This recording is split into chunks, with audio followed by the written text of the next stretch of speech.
This one may seem like it's out of left field, but it is more than worth mentioning. If you don't want to get spoiled on a show that came out in 1974, and a few character deaths after that, you may want to skip this episode. Back when giant robots were in their infancy, the Getter Robo team were something of prototypes for the characters that would follow them into the annals of mecha history.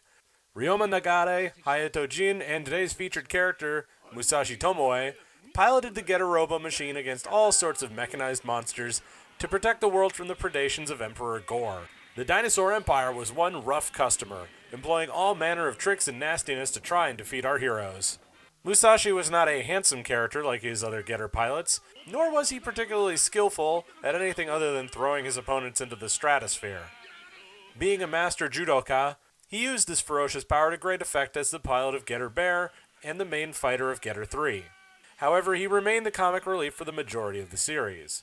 The character himself was a departure from the other overweight thug characters like the lecherous boss Borat, in that he was always earnest and forthright.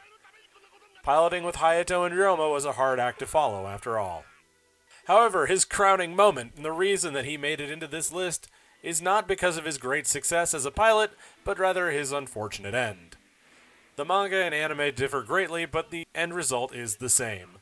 Musashi Tomoe sacrifices his life for his fellow pilots, and destroys the final weapons of the Dinosaur Empire in a blaze of glory. In the manga, he pilots Getter Robo all by himself and overloads the core, vaporizing himself and the dinosaur army in the process. In the anime, he kamikazes the command machine into the last Mechasaur and destroy it after Ryoma and Hayato are injured.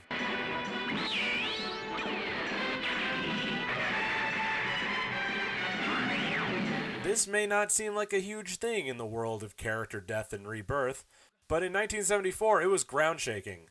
Episode characters got killed. The Monster of the Week got killed. At the end of the story, the main bad guy got killed. Parents got killed as some kind of motivation for the hero. But a main character? This is unheard of. Especially considering Musashi was the comic relief, and that he was essential to piloting the Getter, this was huge. It kicked off two things. 1. Anyone was fair game.